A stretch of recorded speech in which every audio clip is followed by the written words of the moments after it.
Did Noah have two triceratops on the ark? How exactly did Elijah call two she-bears out of the woods to maul a group of unruly teenagers? Does Jesus really want me to sell everything I own? Questions like these keep us up at night. Now, to be clear, us group leaders, we're not actually wondering the answer to these questions. Instead, we're afraid that someone in our group will chime in with one of these tough Bible questions. We're afraid that our answer might not be the right thing to say. And maybe we're even afraid that our answer could make someone lose their faith.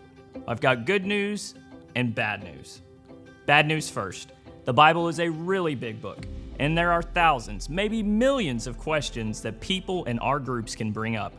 So you probably you won't have all the answers. But here's the good news. There's no need to panic. We can set aside those fears. The answer to these questions are not the reason why someone is going to lose their faith. That's not how groups work. It's not how questions work. It's not how doubt works. I've been a part of lots of groups with people who have seminary degrees and groups with people who didn't even know who Jesus was.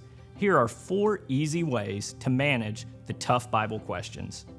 First, a lot of Bible questions are about a specific verse, but the Bible wasn't written in verses. The Bible was written in sentences and paragraphs and pages. Many times, when you get a tough Bible question, the answer is somewhere close by. Read the paragraph or the sentences before that verse that's causing confusion. All right, second thing. This may be my favorite move here. Especially if I know the answer. Instead of responding as the group leader, you open it up to the group. Something like this. Wow, Levi, that is a great question. What do you all think about that? Can I tell you something? Some of the most thought-provoking and deep responses to tough questions have come from the quiet people in the group. I just thought they were sitting on the sidelines. Third, sometimes there might be a really good question, but it just isn't the right time. But instead of glossing over the question or ignoring it, try this. That's a really good question, but I think we're going to sit on that for this week and we'll come back to it next week. That way we can spend more time unpacking what you're thinking. All right. Number 4, and this is the most important one. Whenever there's a tough Bible question in your group, try to figure out what is the question behind the question. Sometimes people are confused. That's okay.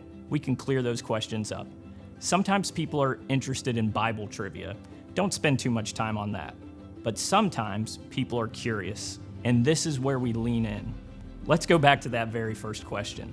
Did Noah have 2 triceratops on the ark? That's a real question from one of my groups. Sounds silly, right? But I pressed in.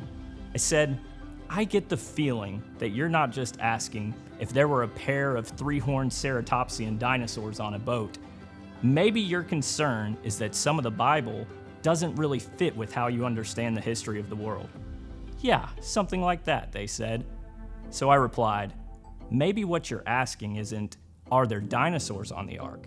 Maybe what you're really asking is, can I trust the Bible? That was the question behind the question. Figuring this out will go a long way to making tough Bible questions a lot easier to handle.